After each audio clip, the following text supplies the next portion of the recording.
ሰላም ናይ ምሊ ዩቱብ ቻናል ተኸታተልቲ ከመይ ኢኹም? ድሕና ዲኹም? ከምዚ ኣነ ሰላም ዘለኹ ሰላም ክትኾንለይ ናይ ወትሮ ትምሊተ እዩ።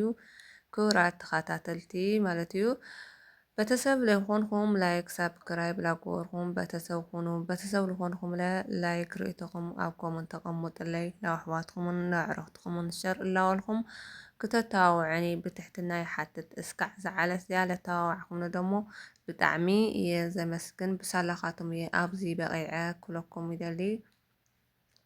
ብጣዕሚ እየ ዘመስግነኩም እና ናይ ሎማዓንቲ ትሕዝቶና እንታይ ይመስል ኣጋጣሚ ኮይኑ እጃዛ ቀይርና እንዳጠባበቅናዮ ኣሕዋተይ እንዳጥብቅ ኣለዋ። መቸም ናይ ስዕዲ ዓረብ ገዛ ክራይ ከምዚ ጌርካ ብክርምስማስ ኢኻ ተደማምቆ መቸም ከምዚኣ ዘይብላ መደማመቂ ዘይብላ የላን እና ዘይትፈልጥዎ እኳ ይትፈልጥዎን ትፈልጥዎ ግን ከምዚኣ እያ ማለት እዩ። እና ላጠባበቃይ ኣነ እውን ይቀርፅ ኣለኹ ኣጋጣሚ ኮይኑ እኳ ሪከርድ እየ ዝገብሮ ኣለኹ።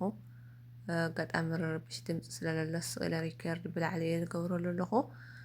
ታዲያ ተዘኪርኒ እዚ ናይ እግዚኣብሄር ገለ ተጥብቕ ተለናሲ ዓዲ ተዘኪርኒ ከማይ ምሸሎ ከማይ ደቂ ገጠር ገለ ትኾን ተለኽን ከምዚ ኣብ ዳኣመት ገለ ትቐርብ ከሎሲ ዳርጋ ደል ጭረት ጌርካ ካብኡ ብልዕሊኡ ከምዚ ናይ እግዚኣብሄር ተጥብቀሉ ሓቢፅካ ምስ ወዳእኻስ ከምዚ ጌርካ ተጣባብቆ ይዝከረካ። ኣሕዋተይ ማዕረይ ከምዚ ጌርካ ይዝከረካ ኣጠባቢቕካ ዓድኻ ማለት እዩ። እናሲ እስኪ ዓድና ስደትና ይሕፅረና ኣብ ገዛና ባዕልና ንውነና ገዛ ከምዚ ጌርና ነዳማምቆ ንዓና ይግበረና። ስደትና ላብ መሬት ዓድና የርግፀና። ናይ ስደት በቕበቕ ኣበልካዮ እንታይ እዩ ስሙ ኣበልካዮ ሓዲግካዮ ስለትኸድ ናባዓና ገዛሲ ከምዚ ጌርና ነዳማምቆ ይግበረና። ኩላትና ኣብ ስደት ዘለና ስደትና ሓፂርና ማለት እዩ። ሕልምና ጌርና ዓድና ነኣትየሉ ይግበረና ኣሕዋተይ ማዕረይ እና ከምዚ ጌርና ኣጓዛዚናዮ ካብዚ ሓደ ገዛ ላብዚ ሓደ ገዛ ክተሓልፍስ ብጣዕሚ ዘድክመካ። ናይስ ኩሉ ሰብስ ከማይ ዶ ይኾን? ኣነስ ማኪናስ ብጣዕሚ ዘድክመኒ በቃ ካብ ማኪና ወሪደ ማለት እዩ ሞያ ስርሐ ይመፀኒ። እንታይ ኮይነ ፈልጢ ማኪናሲ ብማኪና ከይድካስ ይደክመካ ይገርም እዩ ብጣዕሚ ዘድክመኒ። ካብኡ ኣነ እውን ንሳተ ነጠባብቅ ኩሎ ኣባዛዝየ ነው ኣቑሒት ነበረ ሳንጣ ነበረ ገለ ኣባዛዝየ ነው ልክወልኩኩም ከምዚ ገይረን ኣባዛዝየን ወዲአን ማለት እዩ። ኣብዚ ደሞ ሓፍተይ እንታይ ስሙ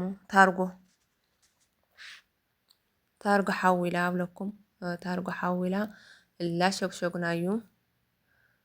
ምሽግሻግ እውንስ ኣለዎ ክእሉ ኣለዎ ምሽግሻግስ ክእሉ ኣለዎ። ባዕልና ንሽግሽግ ኢና ገለ ኣነ ከዝብል ባዕለይሲ ባዕለይ ክሽግሽግ እየ ኢለ ዝሓስብ ነይረ ግን ላ ምሽግሻጉስ ኣለዎ እዩ ክእሎስ ኣለዎ እሳቶም እዮም ዝክእልዎ።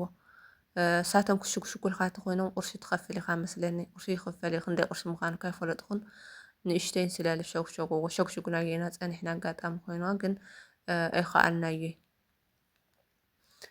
ክልተ ግዜ ድና ክልተ ግዜ ውፂናስ ሸግሽግናዮ ምምላእ ኣዊና በቃ ክዳውንትስ በቃ ምምላእ ኣዊና ክልተ ሳንጣ ጌርና ሃዋሽ እውን ቆሊልና ገዲፍናዮ ኣዊና ምሽግሻግ ካብኡ መጨረሽኡ ኣይ ባዕሎም ይክደንዎ ኢልና መቆለሊ ኣቢልና ሓዲግናዮ ክልተ ኣብ ክልተ ሳንጣ ጌርናዮ ካብኡ ባዕሎም መፂኦም ማለት እዩ ሸግሽጎም ዝና ሓደ ሳንጣ እውን ላባዕላው እትዮንጎ ሻጓሽጎንጎ ክእሉ ኣለዎ እዩ ባዕልካስ ኣይትክእሎን ኢኻ እና ካብ ኮተት ሞተት ሒዝና ክንኸድ ጋዕ ገልጠም ማለት እዩ።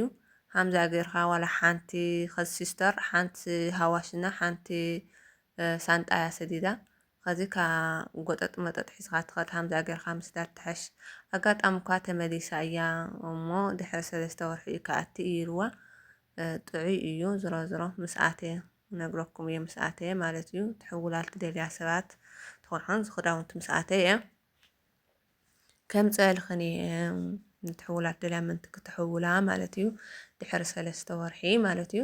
ኣሕዋተይ ማዕረይ ከምዚ ይሐሽ በቃ ሰዳዲድካስ ካብኡ ለድልየካ ንእሽተይ ዋላ ሓንቲ ሳንጣ ሒዝካ ትኸድ እምበይ ኣብዙ ኣየር ርኮት እውን ኮተት ኣለዎ ኢሉ ኣብዚ ሓደ እንድዒ ከምዚ ናይ ቀደም እንተኮይኑ ካዚ ሓደ ናብ ዝሓደ ክትጻፋዕ ብጣዕሚ የድክመካ ከዚ ኣብ ኣየር ሪፖርት ኣብ ኣዲስ ኣበባ ትወርድ ተለኻ እንድዒ ከዚ እንድዒ ናይ ከዚ ናይ ቀደም ግን ብጣዕሚ መድከሚ እና ኣሕዋተይ ማዕረ ከምዚ ጌርካ ስድድ ዘብልካ ምዕራፍ ይሕሽ ክብለክን ይደሊ ኣሕዋተይ ማዕረይ እና ኣብዚ እውን ወዲና ኣነ እየ ሰራሪሐለን ቃንጣ ገይረ ሳለጣይ ገይረ ስልሰይ ገይረ ሰራሪሐለን ከምዚ ጌርና መሲሕና ማለት እዩ ምስ ወዳእና ማለት እዩ ከምዚኣ ጌርና መሲሕና ቡና እውን ኣጋጣሚ ቡና እኳ ከየምፃኹ ግን ዕርፍ ኢልና ከምዚ አይና ምስ ኣሕዋተይ መሳሕና ንኣሕዋተይ ማዕረይ ንኩልኩም ስሰና ይኩለኩም ይደሊ ባይ ባይ